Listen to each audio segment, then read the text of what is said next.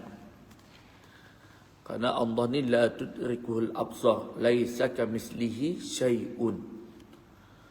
Bukanlah menyamai zat ataupun sifat Allah secara hakiki. Kerana itu mustahil. Namun yang dimaksudkan dengan berakhlak dengan akhlak yang mulia ini ialah kita menzahirkan pada diri kita ni kesan ataupun tajalli, kesan asma Allah dan sifat-sifatnya Allah dalam diri kita. Maksudnya tajalli. Berarti kita kena pada diri kita ini perlu kita zahirkan, perlu kita tajallikan, perlu kita tunjuk pada diri kita ini kesan daripada asma dan sifatnya Allah. Dalam arti kata yang lain, seorang salik dia kena berusaha untuk pakaikan pada dirinya, untuk dia tiru pantulan sifat-sifat Allah, sifat-sifat ilahi pada dirinya, pada diri seorang hamba yang nak berjalan kepada Allah. Misalan, sifat Ar-Rahmah, berkasih sayang. Jadi bagaimana dia nak kena pakaikan dalam dirinya itu, kena ada sifat Ar-Rahmah. Dia berkasih sayang dengan makhluk. Itu kan sifat Allah. Itu yang disebut dengan akhlak Allah ataupun sifatnya Allah. Bukanlah bermaksud dia nak menyamai zat ataupun sifat Allah yang secara hakiki. Al-adlu. Bagaimana dia nak berakhlak dengan manusia dengan akhlak al-adlu, bersifat dengan sifat al-adlu, yakni berlaku adil. Ini ciri yang perlu ada bagi seorang yang nak berjalan kepada Allah. Halim. Bagaimana dia nak pakai pada diri kita, pada dirinya sabar, lemah lembut. Al-Halim, dia menahan daripada kemarahan. Kemudian Sattar, bagaimana dia nak menutup aib orang lain. Jadi orang yang nak berjalan kepada Allah, dia mesti kena berakhlak dengan akhlak Allah. Dan akhlak ini bukan akhlak yang boleh dilakon-lakonkan, bukan boleh dibuat-buat. Nak memiliki sifat-sifat dan akhlak-akhlak tersebut. Namun sifat-sifat dan akhlak-akhlak tersebut terbit, muncul, lahir daripada qalbu yang bersih. Apabila qalbu sudah bersih, qalbu sudah disucikan, maka akan terbitlah akhlak yang baik, akan lahirlah akhlak-akhlak yang disebut dengan akhlak Rabbani, akhlak ketuhanan, ataupun disebut sebagai akhlak Muhammadiyah.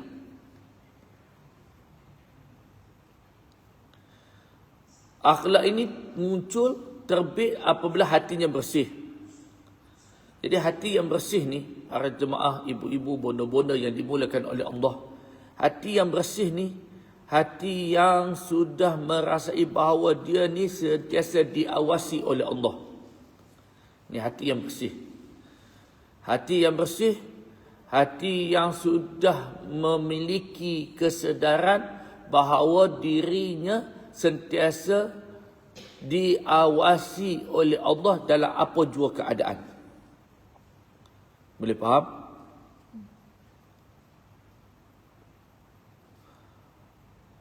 Allah Maha Pengasih. Bagaimana salik nak berlatih agar jiwanya ni berkasih sayang. Allah Maha Penyantun. Bagaimana seorang salik nak latih pada dirinya itu ada kesantunan kepada orang lain. Nak latih jiwa yang berlembah lembut. Allah yang maha pemaaf. Bagaimana seorang salik nak latih bahawa dia ni sentiasa mudah untuk memaafkan orang lain. Allah maha adil. Bagaimana dia nak latih supaya dia ni bersikap adil kepada orang lain.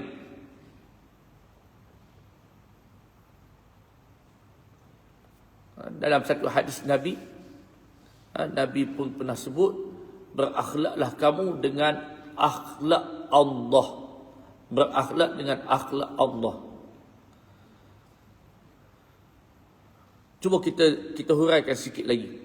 Berarti orang yang sudah memiliki akhlak yang baik ni menunjukkan bahawa dia sudah mencapai kesempurnaan tauhid. Karena akhlak adalah cerminan tauhid. Orang yang sudah memiliki kesempurnaan tauhid, orang yang sudah memiliki kesempurnaan makrifat, maka pasti Allah Ta'ala akan pakaikan pada dirinya dengan akhlak-akhlak yang baik. Bahasa mudah, kalau betullah makrifatmu, pasti akhlak kamu baik. Itu je. Jadi ukuran ketauhidan seseorang, ukuran makrifat seseorang itu bukan kasyafnya, bukan firasatnya, bukan mimpinya, bukan karamahnya. Walaupun dia boleh tunjuk kat kita karamah demi karamah, dia boleh nyatakan pada kita segala kasyaf-kasyafnya, segala firasat-firasatnya. Namun itu bukan kesempurnaan, kesucian tauhid dan kemurnian tauhid seseorang. Ukuran kesucian dan kemurnian tauhid seseorang itu terletak pada akhlaknya. Berarti orang yang benar tauhidnya pasti akhlaknya baik. Karena akhlak adalah buah daripada ma'rifatullah. Akhlak adalah buah daripada makrifat. Berarti orang yang tidak ada akhlak, makrifatnya palsu. Jadi ada kalam hari ini, kita ambil sederhana. Orang yang tidak ada akhlak yang baik, maka makrifatnya adalah makrifat yang penuh dengan kepalsuan. Ni pagi ni saya ni kelas yang ketiga ni. Dalam perjalanan tadi, pukul 8 sampai 8.45. Saya baca ayat walad nasihat yang ke-22 Imam Ghazali. Imam Ghazali pesan pada kita, kurang pertanyaanmu, banyakkan amalmu. Itu nasihat yang ke-22. Ada lagi 3 lagi nasihat berbaki. Maka khatam dan tamatlah kelas ayat walad tiap-tiap pagi secara online. Nasihat yang ke-22 tu, setelah anak muridnya tanya tentang apa itu hakikat ubudiyah, apa itu hakikat riya, apa itu hakikat ikhlas, apa itu hakikat tawakal, nasihat yang ke-22 Imam Ghazali nak memberikan penekanan, kurangkan pertanyaanmu, banyakkan amalmu. Bukan Imam Ghazali marah murid dia nak tanya banyak, kerana segala baki-baki soalanmu itu, kata Imam Ghazali, pertanyaanmu itu semuanya aku dah tulis dalam kitab-kitab aku. Maka kau bacalah kitab aku untuk menjawab semua lagi, sekiranya masih ada lagi baki-baki pertanyaanmu. Kan? Karena ilmu tasawuf ni ilmu amal. Ilmu tasawuf adalah ilmu amal. Kalau tidak beramal, kita tak akan berlaku pembersihan hati. Boleh faham tak? Kalau kita mengaji ilmu tasawuf, ribuan kitab ilmu pun kita dah tamat, dah khatam, namun kita tak beramal dengan ilmu, tak bermujahadah, maka kita tak akan dapat apa-apa perubahan baik pada tauhid kita, makrifat kita, akhlak kita. Karena ilmu semata-mata itu hanya memindahkan maklumat. Sehingga dalam kitab ayat walad pagi tadi Imam Ghazali sebut, ada sebahagian ilmu yang aku dapat daripada Allah yang aku tak tulis dalam kitab-kitabku. Kerana haram bagi aku untuk menulis. Itu kerana rahsia aku dengan Allah.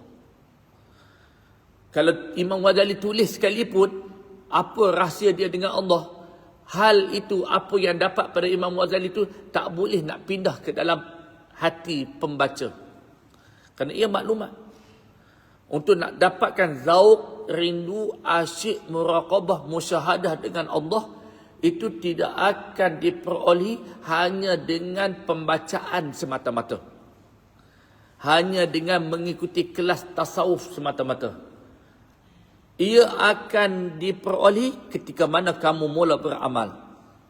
Beramal dengan penuh keikhlasan. Kamu betul-betul mengamalkan ilmu tersebut dan betul-betul kamu bersihkan qalbu kamu, maka kamu akan mendapatlah ilmu yang disebut sebagai ilmu ma'rifatullah. Jadi benar-benar kena jelas ilmu ma'rifatullah ni akan dapat ketika mana kita dah mula beramal. Kerana di sebalik amal itu akan berlakunya penyucian. Di sebalik amal akan berlakulah penyucian hati seseorang. Apabila hatinya bersih, jiwanya bersih, maka Allah buka hijabnya. Dan saya sebut dalam kelas saya pagi tadi, setiap seseorang itu beramal, sesiapa yang beramal dengan penuh keikhlasan, setiap amalnya itu akan membuka hijab. Setiap amal kamu yang kamu lakukan dengan kesungguhan, kebenaran hatimu, kejujuran hatimu, setiap amal kamu itu akan membuka hijab. Setiap amal akan membuka satu hijab. Dengan membuka satu hijab, yakni Allah Ta'ala akan berikan kepada kamu ilmu yang baru daripada Allah, kefahaman futuh daripada Allah. Ini yang disebut sebagai ilmu laduni. Jadi ilmu laduni ni benar-benar ilmu yang dapat langsung daripada Allah. Tidak ada wasilah, tidak ada perantaraan. Itu makna ilmu laduni. Ilmu laduni, ilmu yang dapat langsung daripada Allah.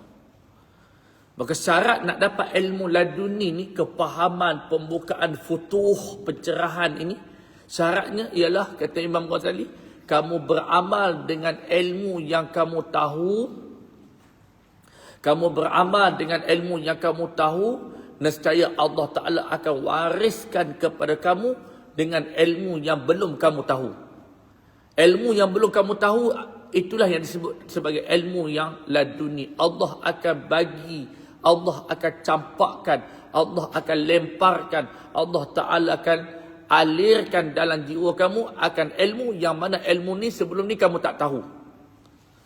Dapat melalui apa? Dapat melalui penyucian. Dapat melalui penyucian. Oleh kerana itu, tanda benarnya makrifat seseorang itu, lihat di mana akhlaknya. Tanpa akhlak, makrifatnya palsu. Oleh kerana itu, kenapa Imam Abu Hasan Syazili tekankan di antara sifat orang salih ialah berakhlak dengan akhlak yang mulia, berakhlak dengan akhlak Allah, akhlak Rabbani. Imam Ghazali nak bagi tahu kepada kita bahawasanya perjalanan menuju kepada Allah bukan pada karamah. Tapi perjalanan menuju Allah ialah perubahan akhlakmu. Jadi ilmu tasawuf, ilmu akhlak. Lepas saya baca kitab Ayuh Walad tadi pukul 8 sampai 8.45 dalam kereta. Pukul 8 dah keluar rumah lah. Kemudian pagi ni juga ada satu kawan, dia susun satu majlis sebulan mungkin 1 ataupun 2 kali untuk bersama dengan staf dia secara online baca kitab Bidayatul Hidayah. Jadi 8 sampai 8.45 tadi kelas Ayuh Walad. Habis 8.45 terus masuk Zoom yang lain sampai 9.30 sini kitab Bidayatul Hidayah. Sampai sini baca kitab ni pula. Ini kelas yang ketiga pagi ni lalu. Berakhlak dengan akhlak yang baik, berarti Imam Syazili nak pesan kepada kita, perjalanan kepada Allah bukanlah pada karamahmu, bukanlah pada kasyafmu, namun pada perubahan akhlakmu. Berakhlak dengan akhlak Allah. Berarti orang yang sudah berakhlak dengan akhlak Allah, dia sudah memiliki kematangan rohani. Orang yang sudah berakhlak dengan akhlak Allah, sudah lagi tidak ada ego. Orang yang sudah berakhlak dengan akhlak Allah, tidak akan ada lagi keakuan. Orang yang berakhlak dengan akhlak Allah, dia akan mencintai sesiapa sahaja yang berada di sisinya, hatta musuhnya. Hatta orang yang benci padanya, mencacinya, mencercanya, tetap dia mencintai. Tetap dia akan balaskan kejahatan orang dengan kebaikan. Tetap dia akan membalas keburukan orang lain dengan keindahan akhlaknya. Ini orang yang sudah berakhlak dengan akhlak yang mulia. Berakhlak dengan akhlak Allah. Dia tetap akan berlemah lembut. Orang yang kasar, akhlaknya kasar, bererti kata para ulama, kalau dia ni suka kasar, perbuatannya kasar, percakapannya kasar, perbuatannya, percakapannya, tindak tanduknya masih lagi melukai hati orang lain, mengurus perasaan orang lain, itu menunjukkan bahawa yang mendominasi dirinya bukan rohani. Yang masih mendominasi dirinya ialah nafsu.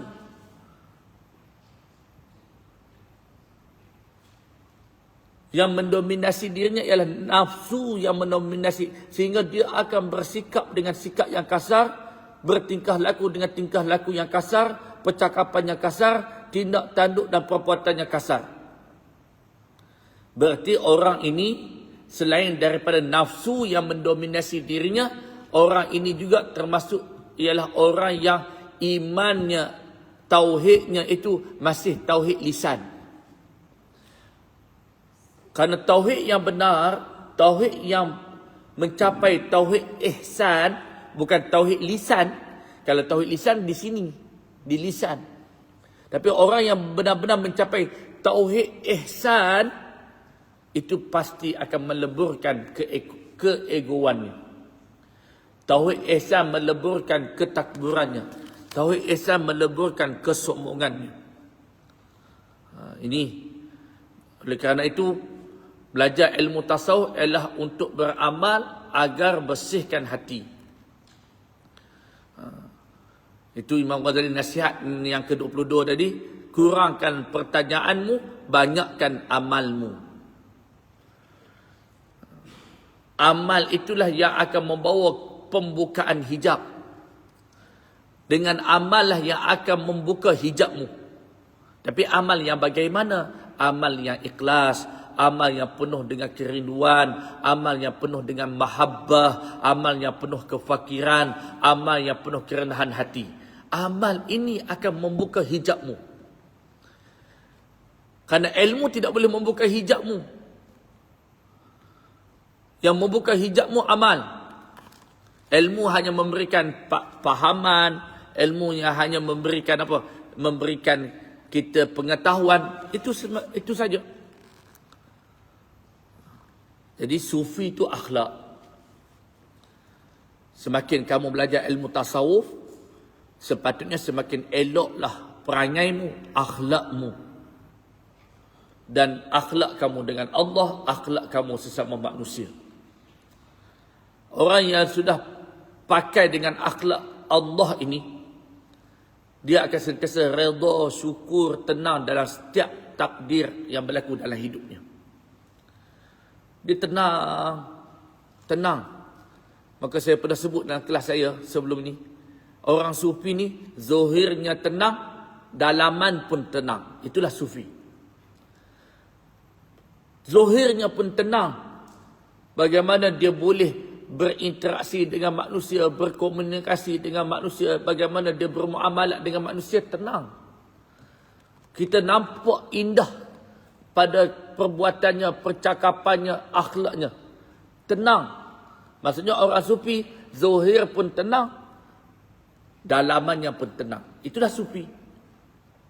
Dalamannya tenang, apapun kegoncangan berlaku dalam hidupnya, apapun ujian, apapun musibah, apapun kesakitan, tenang. Kadang-kadang ada orang dia cuba pura-pura nampak tenang, tapi dalaman tak tenang. Dia cuba nak lakon-lakonkan nampak macam tenang, relax, cool, steady. Tapi dalam memberontak, dalam mengeluh, dalam merungut, dalam mengungkit-ungkit. Berarti jiwanya tak tenang. Berarti tak teli. Zahir batinnya tak teli. Tak muafakat, tak selari.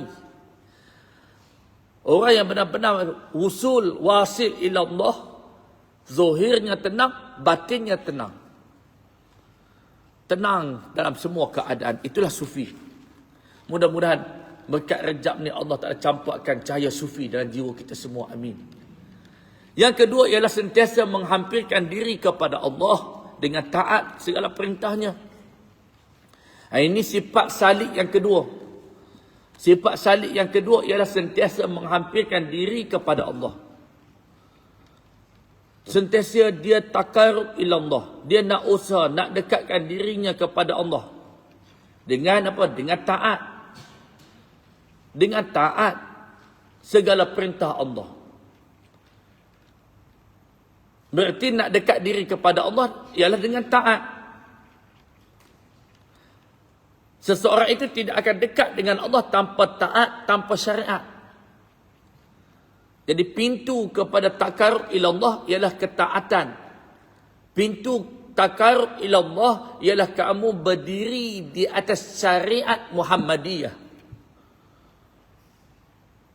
Sederhana kan kalau kita faham inilah sufi. Apa yang pelik sangat? Bono-bono yang duk ikut kelas saya setahun, 2 tahun. Ada yang daripada sebelum Covid lagi duk ikut kelas Ayuhal Walad. Ayuhal Walad ni kemudian kelas-kelas yang lain. Hampir 7-8 karya Ayah Nida Walid telah saya khatamkan. Dengan syarahan-syarahan yang saya sampaikan. Barakah daripada guru kita. Nampak satu benda yang susah ke sufi ni? Satu benda yang pelik ke? Mistik ke? Oleh kerana itulah kita nak betulkan balik ni. Kecelaruan yang dalam pemikiran umat ini menganggapkan ilmu sufi ni tak perlu, ilmu tasawuf ni tak perlu, tarikah ni tak perlu. Kita nak kena delete semua tu, file-file tu dalam minda mereka. Kenapa? Kerana mereka sudah didoktrinkan oleh musuh, oleh mereka yang mewujudkan watak-watak yang seakan-akan sufi ni benda yang tak harmoni. Sufi ni bawa pada ajaran sesat. Sufi ni bawa kepada mistik. Sufi ni bawa kepada batil. Ya, kerana kumpulan-kumpulan inilah yang merosakkan nama kesufian. Sehingga sebut nak cari guru, tak payahlah, takut. Nak cari mursyid, tak mau. Nak cari mursyid, tak perlulah, cukuplah ustaz. Kuliah duha, kuliah petang, kuliah subuh pun saya berjamaah semua dah cukup. Tapi yang nak bunuh, yang nak ubah nafsu batinmu yang halus-halus tu, yang nak baiki segala kejahatan-kejahatan yang tersembunyi dalam qalbumu tu, yang halus-halus tu, ini tak memadai dengan amal ibadah semata-mata yang biasa-biasa. Dia perlu kepada satu kekuatan limpahan nur yang kena ambil daripada pewaris-pewaris nur baginda Nabi, iaitu kalangan para mursyid. Dah Imam Hasan Syadzili sebut, yang pertama berakhlak dengan akhlak Allah. Yang kedua ialah hampirkan kamu kepada Allah dengan jalan taat, dengan jalan ibadah. Berarti tidak sah seseorang itu nak dekatkan diri kepada Allah apabila dia meninggalkan ketaatan, dia meninggalkan syariat. Berarti jalan kepada Allah ialah jalan Muhammad. Jalan kepada Allah ialah kamu mengamalkan syariat Muhammadiyah. Jalan kamu kepada Allah ialah dengan kamu berdiri di atas jalan syariat Muhammadiyah. Dah, itu saja. Dalam kitab Bidayatul Hidayah, bagus kitab Bidayah. Saya sebenarnya kitab tu pernah mengaji dulu waktu di Pondok Derang. Kitab pun dah hilang. Tapi dah kebetulan sahabat saya minta seminggu berapa kali untuk bersama dengan stafnya. Kitab Bidayatul Hidayah tu bagus mengaji. Kerana itu permulaan. Bidayah. Bidayah tu maksudnya permulaan. Bagi orang yang nak mencapai hidayah. Kerana ada permulaan, ada pengakhiran. Bidayah itu permulaan, nihayah itu ialah pengakhiran. Orang yang telah wusul kepada Allah itu nihayah. Adapun kita ni yang masih nak merangkak, masih bertatih ni disebut sebagai bidayah. Dalam buku itu Imam Ghazali letak beberapa bahagian. Bab pertama, bab kedua. Bab pertama Imam Ghazali ajar adab ketaatan kepada Allah dalam kitab Bidayah. Tu kadang-kadang ni mengajar kitab ni seronok juga, paling kurang tambah ilmu untuk diri sendiri. Oh, pernah ngaji. Kadang-kadang tak ingat. Kalau kita mengajar, ingat balik hak yang kita mengaji dulu. Dan paling kurang pun kita mengajar kitab ni tambah pembacaan. Apabila kita nak mengajar kitab ni, kita dah buat pembacaan dah. Kalau tak macam tu, jadi ilmu ni hilang. Disuruh itu di antara kalam para ulama' Tok Tunggu Pondok dulu kata, di antara jalan nak menghidupkan ilmu ialah hidupkan muzakarah. Ini macam contoh mengaji dah masuk surat 6. Nanti muzakarahkan balik sama-sama. Taklah dengan saya, kitab-kitab lain dengan ustaz-ustaz lain pun macam tu. Di antara cara nak hidupkan ilmu supaya ilmu tu tak lupa, nanti buat balik kumpulan-kumpulan kecil. Jom kita muzakarah apa yang ustaz sebut tadi. Ada mereka yang dia dapat tangkap, ada mereka yang tak sempat tangkap, ada mereka yang sempat tulis, ada mereka yang tak sempat. Jom share nota masing-masing. Macam tu. Tapi sekarang ni mudah dengar balik rakaman. Dengar balik rakaman dah catat satu. Mengajar dan bermuzakarah itu cara nak hidupkan ilmu. Kalau tak, balik simpan. Jumpa pula Isnin minggu ketiga. Jadi kitab ni ambil waktu Isnin minggu pertama dengan Isnin minggu yang ketiga. Lepas tu balik simpan. Dia tak hidup. Ilmu tu tak hidup. Jadi ilmu ni hidup ketika mana hidup muzakarah, hidupnya perbincangan. Baik. Berarti nak dekat kepada Allah ialah dengan ketaatan. Sentiasa taat dengan perintah Allah Subhanahu Wa Taala. Itu dengan jalan syariat. Jadi kena mencintai untuk beramal. Namun apabila sebut taat segala perintah Allah, jangan faham sekadar solat, puasa, zikir semata-mata. Namun bagaimana kita nak jadikan seluruh kehidupan kita ini dalam taat. Itu penting. Ada orang yang nak berjalan kepada Allah, dia kena berusaha bagaimana dia nak jadikan setiap keadaan, setiap detik, setiap naik turun nafasnya itu dalam redha Allah. Dalam redha Allah. Bukan sekadar hanya faham solat saja taat, puasa, zikir, tetapi bagaimana dia nak jadikan seluruh kehidupannya dalam keadaan taat. Jadi taat itu berterusan. Ini sifat salib. Taatnya itu bukan bermusim. Ni kita dah masuk Rejab, Syakban, dah nak masuk Ramadan. Ramadan pulun. Habis Ramadan, bertrilu. Kan? Bermusim. Tapi orang yang nak berjalan kepada Allah, bagaimana dia nak jadikan taatnya itu berterusan, bukan bermusim. Bukan ketika lapang, sakit pun taat. Ini disiplin. Imam Ghazali nak suruh kita apa? Imam Syazili nak suruh kita ni sentiasa disiplin agar setiap keadaan waktu yang berjalan itu dalam keadaan taat. Dalam keadaan taat kepada Allah Subhanahu Wa Taala. Berarti nak kena sentiasa istiqamah dalam taat. Apabila seseorang itu bertambah taat, bertambahlah takwanya. Apabila seseorang itu bertambah taat, bertambahlah mujahadahnya. Apabila seseorang itu bertambah taat, bertambahlah istiqamahnya. Apabila seseorang itu bertambah taat akan segala perintah Allah, bertambahlah hatinya lembut dan berjinak-jinak dengan Allah. Apabila seseorang itu bertambah taatnya, maka bertambahlah penyaksian hatinya kepada Allah. Oleh kerana itu, tanpa taat hati kita kosong. Tanpa taat hati kita lalai. Tanpa taat, kita akan berada dalam tipu daya iblis, tipu daya nafsu.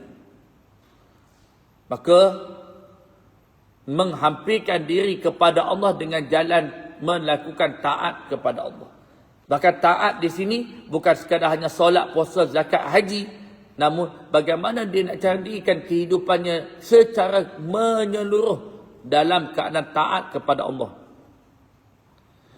Bahkan makna taat itu sendiri, cuba pahami. Makna taat itu sendiri ialah bagaimana kita nak matikan kehendak kita dalam kehendak Allah.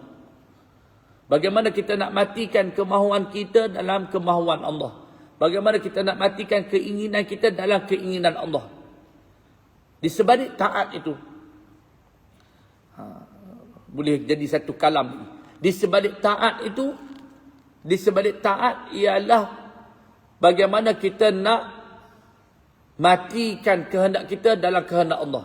Di sebalik taat kepada Allah, bagaimana nak matikan keinginan kita dalam keinginan Allah. Di sebalik taat kepada Allah itu bagaimana kita nak latih agar mematikan kemahuan kita dalam kemahuan Allah. Karena taat itu adalah penyerahan diri sepenuhnya kepada Allah Subhanahu wa taala. Dan paling penting di sebalik kamu sentiasa arahkan diri kamu dalam ketaatan, itulah jalan untuk kamu mematikan egomu. Di sebalik ketaatanmu kepada Allah, bagaimana nak melenyapkan egomu sehinggalah duduk pada makam ubudiyah kepada Allah Subhanahu wa taala. Habis. Yang ketiga, sifat salik ini yang ketiga kata Imam Abu Hasan Syazili, ialah kamu tinggalkan hawa nafsumu semata-mata malu kepada Allah. Ini makam tinggi ni.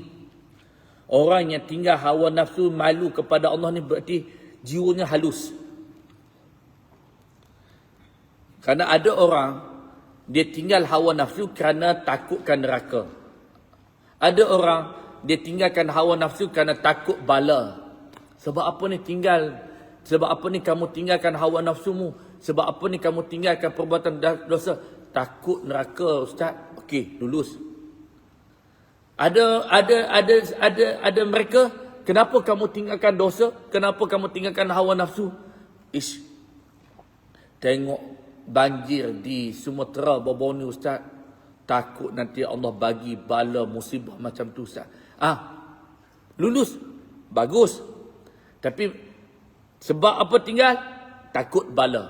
Sebab apa tinggal? Takut neraka. Kemudian ada juga orang yang dia tinggalkan nafsunya dan tinggalkan dosanya kerana apa? Takut manusia. Dia takut manusia. Nanti saya susah dapat peluang pekerjaan, tengok dosa saya, nanti saya tak dapat naik gaji, naik pangkat. Dia takut manusia. Berarti di sana ada segelintir manusia yang tinggalkan syahwat kerana takutkan neraka. Jelas? Ada mereka yang tinggalkan syahwat, tinggalkan dosa kerana takut nanti bala dan musibah daripada Allah. Ada mereka yang tinggalkan dosa kerana apa? Kerana takut akan makhluk. Namun, ni saya nak kait ni dengan poin ni.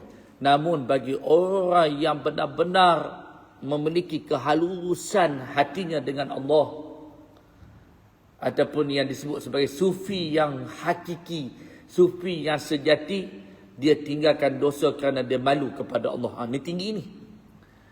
Berarti orang yang tinggalkan syahwat, orang yang tinggalkan dosa kerana malu dengan Allah, itu tinggi. Dia malu dengan Allah. Malu ustaz. Malu. Malu nak buat. Malu dengan Allah. Menunjukkan bahawa orang yang malu dengan Allah, itu tanda Allah tu sentiasa ada dalam hatinya. Beza takut dengan malu ni. Takut dengan malu ni satu perkara yang beza.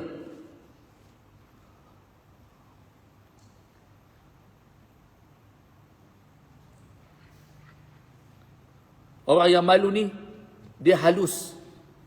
adabnya dengan Allah sangat halus. Berarti sifat orang salik ni, bagaimana dia nak jadikan nafsunya itu musuh. Selagi mana kamu tidak bermusuh akan hawa nafsumu, selagi itulah kamu tidak akan dapat bau makrifat di sisi Allah Subhanahu wa taala. Tak akan dapat. Tak akan berolehi natijah.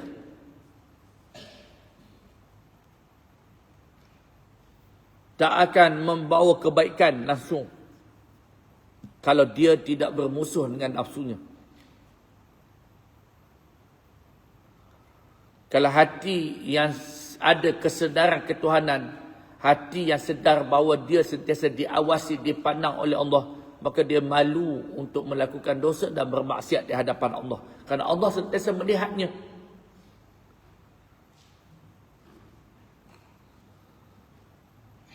Dia malu di hadapan Allah Subhanahu wa taala. Berarti dia sudah ada maqam muraqabah.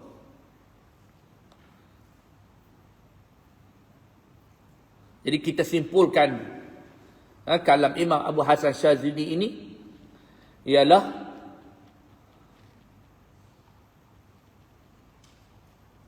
sifat bagi seorang salik yang pertama, akhlak yang perlu dibersihkan agar mencapai akhlak Allah. Dia melakukan ketaatan dengan ikhlas. Kemudian dia tundukkan nafsunya kerana malu kepada Allah Subhanahu wa taala. Dan kita tak akan dapat ketiga-tiga sifat ini kalau kita tidak dalam pertolongan Allah Subhanahu wa taala. Boleh faham? Kita tidak akan mendapat kita tidak akan boleh mendapat ketiga-tiga sifat ini kalau kita tidak mendapat pertolongan daripada Allah Subhanahu wa taala. Bukan dengan diri kita lagi. Kalau kita berjalan kepada Allah dengan diri kita, kita rasa kita lah beramal, kita rasa kita lah alim, kita rasa kita mampu, kita tak akan dapat tiga sifat ini. Oleh kerana itu berjalan dengan Allah dengan jalan kehambaan. Kita nak berjalan kepada Allah dengan jalan kehambaan, jalan kefakiran. InsyaAllah benar-benar pada tarikh 21 dan 22 hari bulan minggu depan, saya akan daurahkan kitab terbaru saya. Kitab ni pagi tadi Kelang bawa WhatsApp. Kitab dah siap cetak. Patutnya malam ni awal poster yang saya keluarkan, saya dengan Baba Long akan daurahkan kitab yang saya baru tulis tentang rahsia perjalanan Isra' Mi'raj Nabi. 140 muka surat. Nak cerita perjalanan Nabi daripada malam perjalanan itu, dibelah dada, naik burak, nampak dengan dipertunjukkan Nabi dengan beberapa jenis-jenis kumpulan sampai ke Masjid Al-Aqsa, menjadi imam, naik bertemu dengan Allah di Sidratul Muntaha. Kita nak hurai pada sisi ketauhidan dan kesufian. Sepatutnya malam ni 12 dan 13, 9 malam, 11 malam, 9 malam, 11 malam.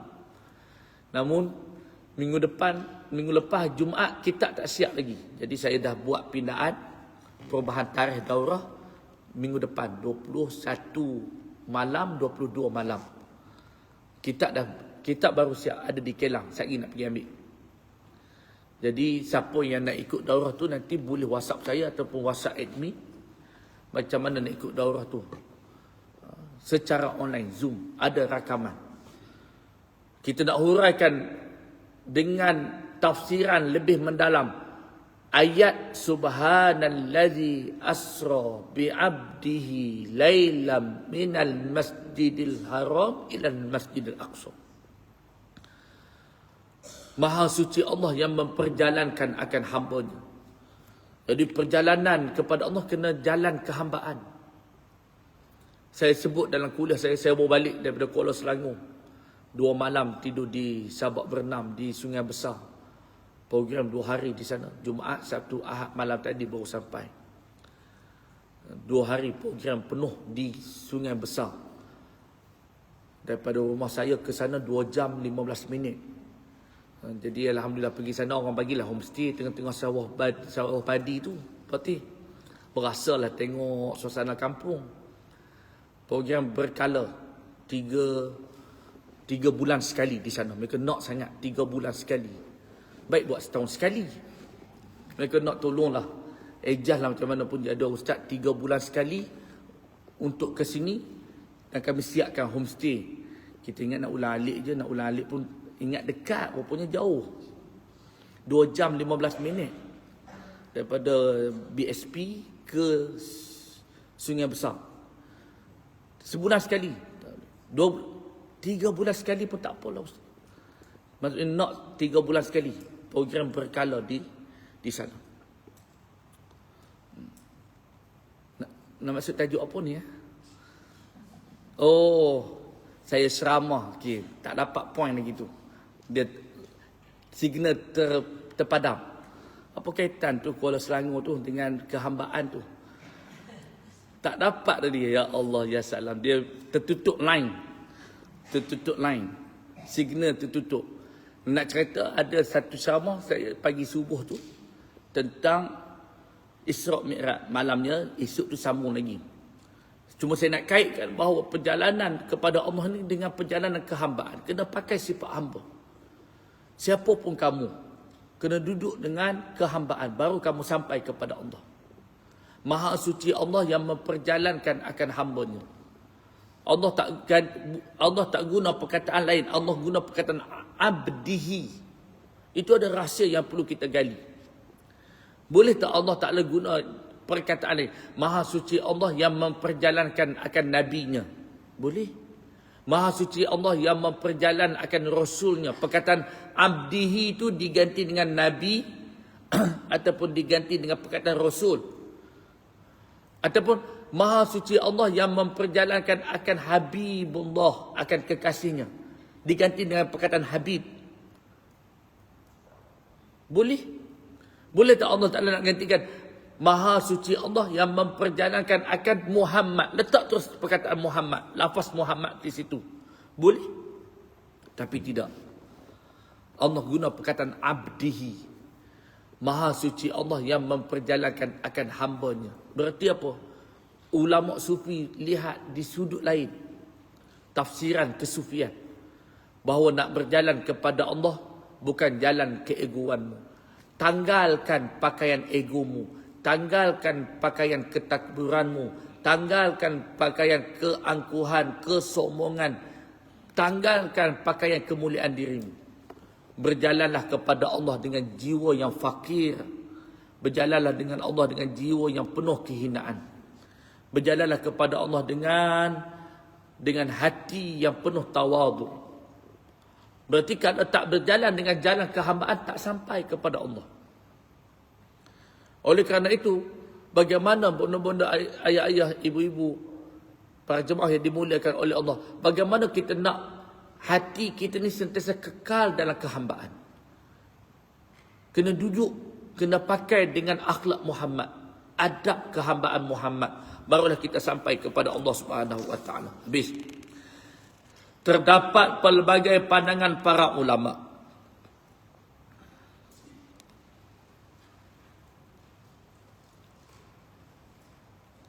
Terdapat pelbagai pandangan para ulama dalam menjelaskan peri pentingnya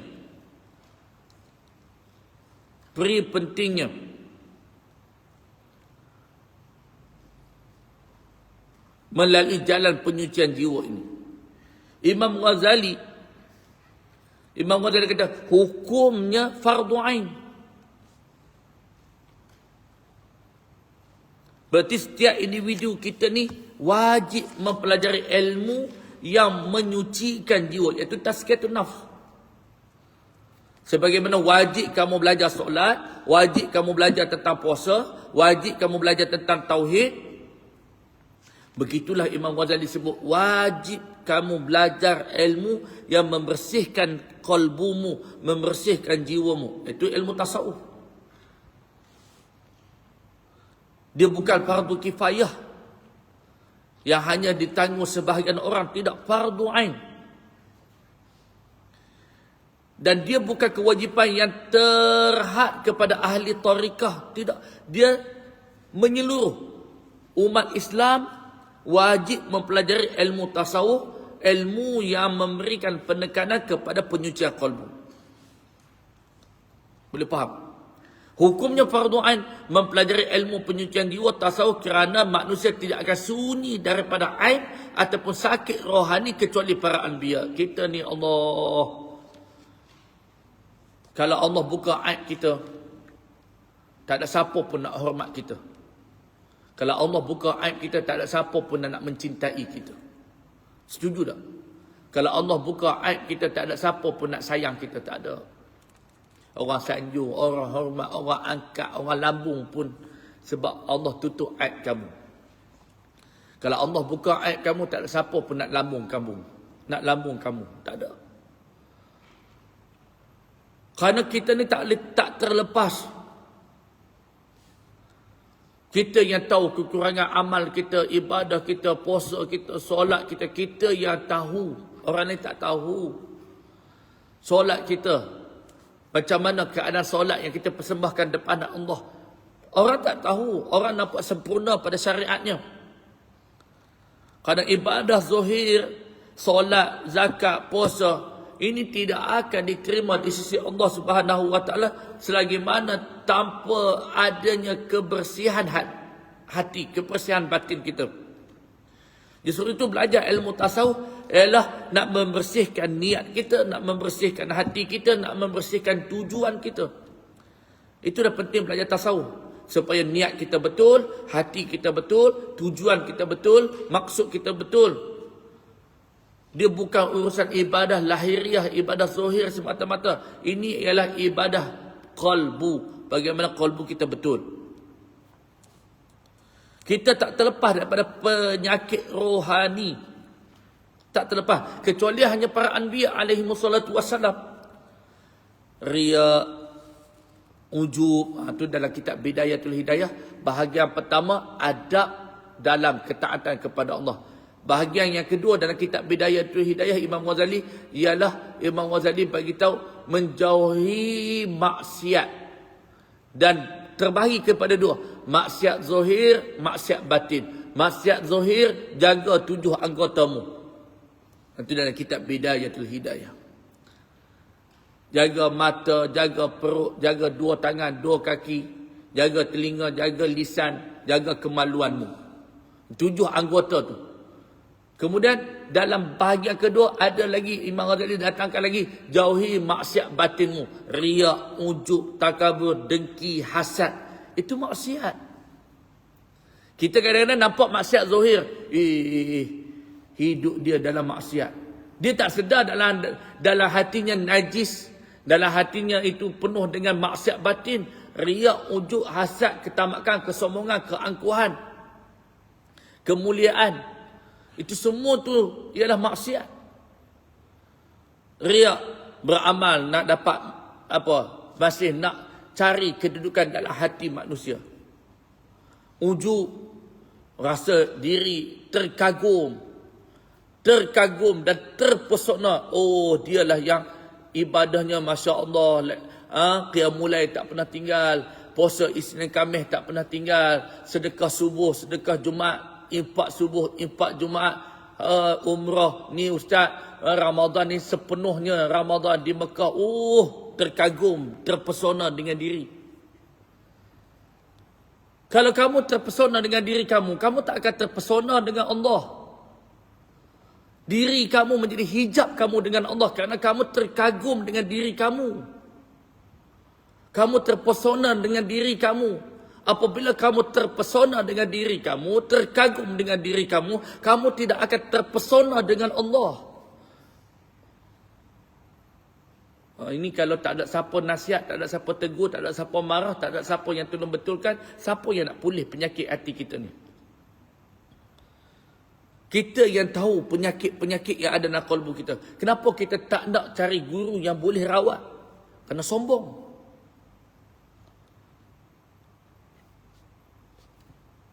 Sombong itulah yang menyebabkan kamu tidak boleh cari kebenaran. Kalau kita sakit demam pun cepat-cepat jumpa doktor. Dengar kata Tris adalah apa, darah dah ada tekanan darah tinggi, ada kencing manis, ada apa, ada dana kolesterol tinggi, dah kena makan ubat kolesterol. Kan? Adalah masalah buah pinggang pun dah kita mula jaga-jaga hati-hati dengan pengambilan pemakanan. Kita dah ikut panduan doktor, doktor dah bagi ubat, dah ikut. Itu baru penyakit zahir. Adapun penyakit hati itu memutuskan hubungan kamu dengan Allah. Justru itu, carilah doktor-doktor qalbu. Cari doktor qalbu. Cari pakar-pakar dalam bidang qalbu. Yang boleh rawat qalbumu. Yang boleh tundukkan kesombonganmu.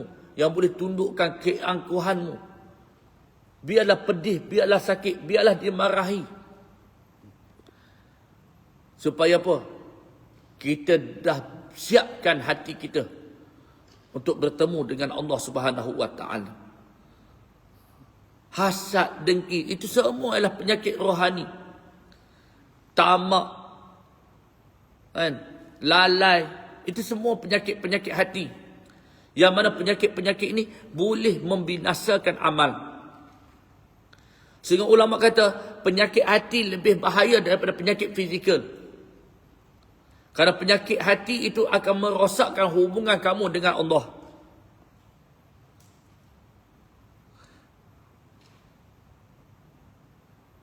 Penyakit ni akan terkena tak kepada orang yang banyak amal? Ya, akan terkena. Penyakit ini akan terkena tak Ustaz kepada orang yang ilmunya tinggi? Ya, akan terkena kepada ilmu walaupun dia ilmunya tinggi. Ustaz, penyakit ni akan terkena tak kepada orang yang aktif dalam dakwah? Ya, penyakit ni akan mudah terkena kepada orang yang aktif berdakwah. Maksudnya gini, siapa pun dia aktif berdakwah ke, tak aktif ke, ilmu tinggi ke, ilmunya rendah ke, banyak amal ke, banyak ibadah ke, syaitan ni akan sentiasa nak rosakkan kita dengan Allah. Maka ilmu tasawuf ni ilmu perubatan jiwa. Ilmu yang disebut sebagai perubatan dalam qalbumu, tib al-qulub. Adapun tidak kena, ini tidak, para nabi maksum. Allah jaga mereka, Allah pelihara mereka. Allah sempurnakan mereka. Allah dah pilih hati mereka. Para anbiya ni mereka tidak melalui proses tazkiyah kerana Allah telah pelihara hati mereka. Dan Allah telah jadikan mereka ni model contoh kesempurnaan dalam tazkiyatun nafs. Adapun selain para nabi macam kita ni mudah terkena dengan bisikan nafsu, bisikan syaitan. Oleh kerana itu wajib tak wajib. Kerana kita tak akan sunyi dengan penyakit tersebut. Setuju tak? Maka penyucian hati menjadi kewajipan sepanjang hayat.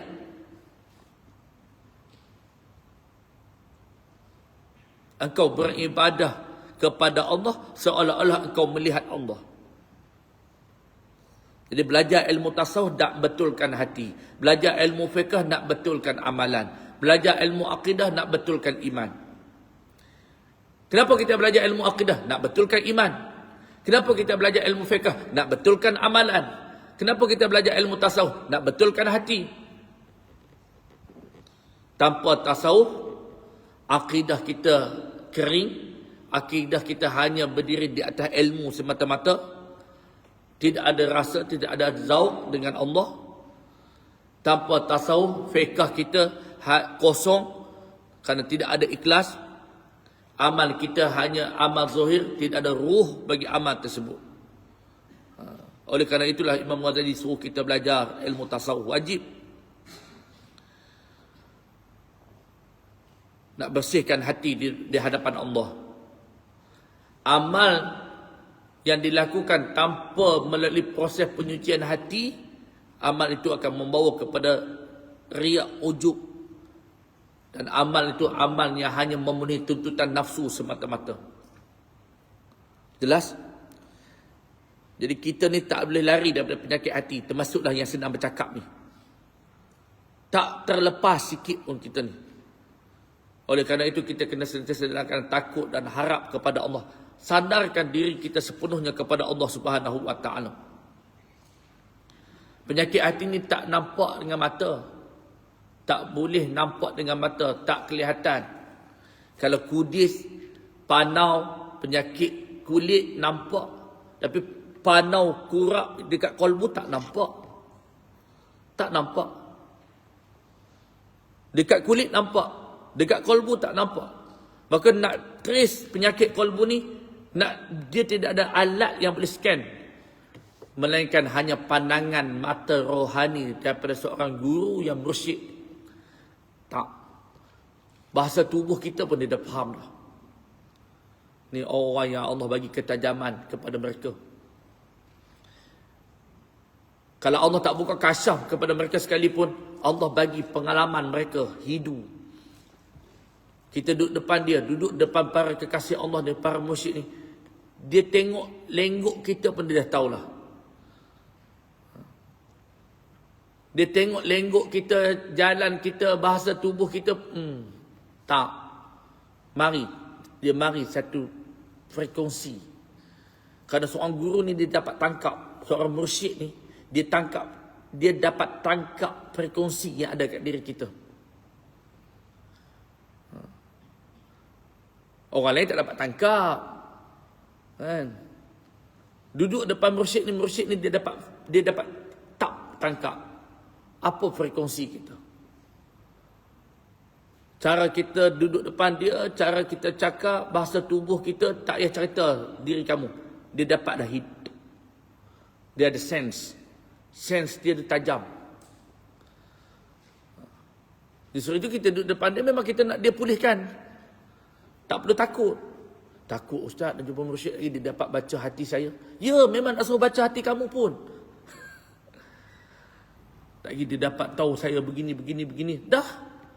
Dah tahu begitu, kenapa tak nak baiki? Kenapa tak nak berubah? Kenapa tak nak pulihkan? Kenapa tak nak sembuhkan? Memang kita duduk, kita serah diri depan dia untuk dia londeh kita apa belah dada kita. Segala apa penyakit yang ada dalam kalbu kita. Itu yang kita nak. Kalau dia marah-marahlah. Diam sebagai seorang murid. Jangan lari. Kerana dia sedang nak selamatkan kamu. Itu Imam Ghazali kata, orang yang tak bersihkan hatinya takut khawatiri matinya dalam keadaan kufur. Allah. Macam mana kalau hati penuh dengan injuk, riak, takabur, sombong ni? Mati dia macam mana? Illa man atallaha biqalbin salim. Qalbu yang selamat sejahtera je nak bawa depan Allah.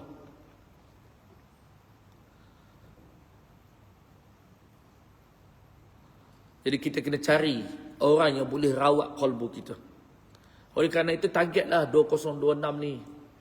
Apa benda yang kita nak capai dalam tahun ni. Kena ada target letak dalam list kita. Selain nak gaji besar, nak train in kereta, itu semua tak bawah lah. Kalau Allah bagi, ambil nikmat, jangan sombong. Ambil je. Kan? Jangan letak dalam listing yang awal. Ni bono-bono ni list lah ni. Ni kalau masuk rejak ni dah orang pilih lah. Buat undian dah. Baju raya warna apa. Masuk satu rejak tu dalam grup keluarga tu, tema. Rejab dah bincang tema apa tahun ni baju raya. Allah. Kan? Kadang kita ni tak rasa malu ke. Dah bincang lah. Bukan kata bincang baju tema warna apa. Rejak dah hantarlah kepada tailor nak jahit. Sebab Syakban tu takut nanti dah tak sempat siap. Itulah iman kita. Tapi sembah makrifat. Sembah tak pernah jatuh. Hakikat makrifat. Kan? Allah. Ni saya cakap kat diri saya ni. Saya tak kata kat siapa-siapa pun. Jangan puasa hati. Kau tak mari kelas akan datang. Saya kata kat diri saya. Malu kadang-kadang kita nak cakap hakikat makrifat. Malu. Saya lah. Malu nak cakap. Lebih-lebih pun malu. Kita kenal diri kita ni siapa. Allah. Kena cari. Target 2026 ni apa ilmu yang kita nak. Paling kurang pun kita nak upgrade qalbu kita. Target tahun ni. Nak upgrade qalbu kita. Nak upgrade solat kita. Tak naklah solat-solat yang sekadar hanya memenuhi kewajipan. Tak nak. Macam mana solat kita, solat yang rindu. Oh, nak cakap bab Isra' Mi'raj ni. Nabi berlaku dalam hidup Nabi peristiwa tu sehari hanya sekali. Tapi Allah hadiahkan kepada umat Nabi tiap-tiap waktu boleh mi'rajkan rohani kepada Allah. Kerana solat itu ialah mi'raj. Solat itu ialah perjalanan dan penggembaraan rohani. 17 kali sehari semalam 5 waktu. Perjalankan rohanimu kepada Allah. Tapi solat yang bagaimana? Jadi kita kena upgrade. Nak solat macam mana untuk kita usahakan. Manakala Syekh Asy-Syazili, siapa yang tidak mencuburi ilmu ini, nescaya takut dia mati. Dia mati dalam keadaan dosa besar yang tanpa dia sedari. Ujub dalam amal. Merasa diri sudah baik. Beribadah kerana diri bukan kerana Allah. Mudah menghakimi dan merendahkan orang lain. Ini semua bahaya. Ini lebih bahaya daripada maksiat zahir. Kerana maksiat zahir, dia sedar dan dia cepat-cepat taubat.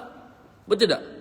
Tapi maksiat batin, maksiat yang ada dalam batinmu, maksiat yang ada dalam qalbumu, ni tak disedari ni. Mati dalam keadaan tak sempat taubat ni. Kalau maksiat zahir, ketika dia sedar, ni maksiat, ni perbuatan yang tak betul, dia akan taubat. Dia mudah nak bertaubat ketika dia sedar maksiat zahirnya. Tapi maksiat yang dalam qalbumu, maksiat yang dalam batinmu, bimbang mati dalam keadaan tak sempat bertaubat, dalam keadaan hati masih menanggung dosa-dosa batin. Itu Imam Abu Hasan Syazili suruh kita apa? Imam Abu Hasan Syazili kata, siapa yang tidak mencuburi ilmu ini, ilmu tazkiyatun nafs lah, ilmu tasawuf lah, yang berteraskan tauhid, ilmu nak mengenal hati dan cara nak ubati hati, takut matinya dalam keadaan mati tanpa dia sedar, mati dalam keadaan dosa besar. Ramai orang yang zahirnya nampak indah tapi batinnya rosak. Dia tak sedar dia dalam keadaan dosa. Dia rasa dia bagus, dia rasa dia baik, dia tak sedar dia dalam keadaan dosa. Oleh kerana itu dosa zahir, dosa batin lebih bahaya daripada dosa zahir. Dosa zahir mudah dia tak solat, dia solat. Dia buat benda haram, dia tinggalkan. Tapi dosa batin halus, tersembunyi. Riak, ujub, takabur, sombong. Ini boleh halang makrifatmu. Ini boleh halang, boleh merosakkan amalmu. Syekh Dahlan Al-Qadiri di dalam kitabnya Sirajul At-Talibin menyatakan bahawa hukum belajar tasawuf ini adalah wajib aini. Wajib aini. Wajib. Sepertinya solat, puasa, belajar tauhid wajib. Begitulah kewajipan belajar ilmu tasawuf ini pun wajib aini. Kenapa? Kalau tidak kita belajar ni, solat kita tak sempurna. Maka belajar ni menyempurnakan solat. Maka dengan belajar itu menjadi alat untuk menyempurnakan, maka alat itu pun wajib. Ini memang ada kaedah. Sesuatu dengannya wajib, maka sesuatu itu pun wajib.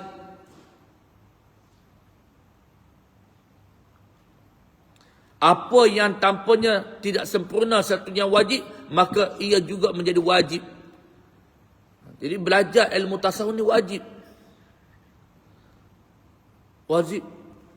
Hukum belajar tasawuf ialah wajib aini pada setiap orang mukallaf. Hal ini kerana sebagaimana wajib islah yang zahir, begitu juga islah yang batin. Islah ni nak berubah Berubah pada zahir, berubah pada batin. Dan banyaklah dalil-dalil. Kalau nak datangkan dengan dalil-dalil Al-Quran, hadis tentang wajib hati kita bersih, ikhlas, terlalu banyak. Terlalu banyak. Oleh kerana itu, kita bersungguh-sungguh, kita belajar. Nak islah zahir, betulkan solat kita, puasa kita, tahu halal haram. Islah batin, betulkan niat kita, betulkan hati kita, betulkan tujuan hidup kita. Kita tak nak zahir betul tapi batin kita rosak. Tapi kita pun tak nak amal kita nampak banyak tapi hati penuh dengan cinta kepada dunia, cinta kepada makhluk, masih mengharapkan dunia dan makhluk. Oleh kerana itu, saya datangkan dengan kalang-kalang ulama ini tidak lain supaya kita ni tahu bahawa belajar ilmu tasawuf ni wajib. Menyucikan hati itu wajib. Kerana hatilah yang kita nak bawa bertemu dengan Allah Subhanahu Wa Taala. Saya rasa cukuplah. Nanti kita masuk pasal yang ketiga, tingkatan dalam ilmu tauhid. Jadi kita dah masuk tahun 2026. InsyaAllah jadual saya di sini Isnin minggu pertama dan Isnin minggu yang ketiga, insya-Allah. Kecuali saya ada hal musafir, khidmat, maka tak ada lah kelas. Dan sebenarnya saya pun di sini Ahad minggu pertama subuh, tapi dah 5 bulan dah tak mari. Itulah. Saya di sini juga ialah Ahad pagi, subuh. Ahad minggu pertama. Bona-bona sini semua subuh sini tak? Oh, ni kan sebahagian besar jemaah masjid ni dah. Saya Ahad pagi di sini. InsyaAllah kita susun semulalah jadual. Jadi ada beberapa pengumuman saya nak buat. Yang pertama ialah siapa yang nak ikut kelas Isra wal Mi'raj secara online pada 2 malam, saya dengan Baba Idris itu pada 21 dan 22. Ada sikit hibah. Hibahnya RM35 termasuk kitab. Hibah ni lebih kepada penghargaan, lebih kepada menghargai, itu saja, bukan nilai ilmu. Mungkin kalau tak khatam 2 malam akan sambung malam yang ketiga, malam keempat dan seterusnya. Kitab tu tebal, nak syarah secara detail perjalanan Isra wal Mi'raj. Kita dah siap lah. Itu yang pertama. Yang kedua, saya ambil kesempatan di sini pada 17 saya buat daurah kitab Tadabbur Suratul Fatihah. Di mana? Kelang Gate, Masjid Kampung Kelang Gate, Kuala Lumpur. Saya ingat Kelang, rupanya Kuala Lumpur. Saya siap tanya Kak Lang, Kelang tu saya ingat Kelang di sebelah sebelah Shah Alam Seksyen 32 nak masuk ke Kelang, Sentosa. Rupanya Kelang Gate, KL. Oh, dekat dengan zoo. Lepas tu kita pergi zoo. Kita pergi tengok diri kita. Oh, inilah perangai aku.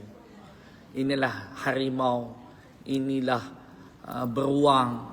Inilah musang. Jadi selain daripada kita tengok haiwan tu, berlatih tengok, oh inilah perangai haiwan yang ada dalam diri aku. Bukan pergi tengok, jom bawa cucu tengok, jom tengok zoo. Pergi tengok sama, inilah apa perangai haiwan ni. Kena belajar tu, apa perangai haiwan ni.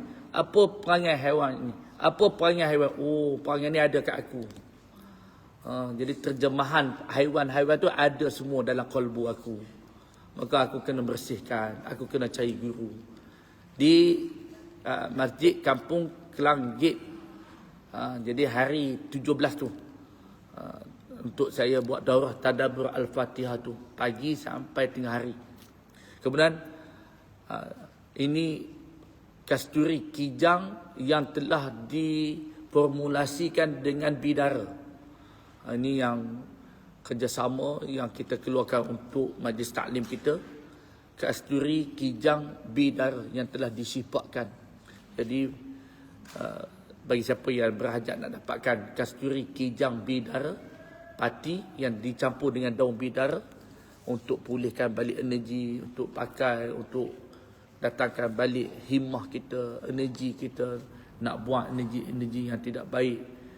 Mudah-mudahan dengan niat-niat yang apa yang diniatkan, dengan telah kita sifatkan, telah kita bimkan, energikan, mudah-mudahan insya-Allah memberikan penyembuhan pada semua penyakit yang ada pada diri kita. Boleh dapatkan di belakang sana, insya-Allah. Sekadar itulah daripada saya. Wabillahi taufik. Wassalamualaikum warahmatullahi wabarakatuh.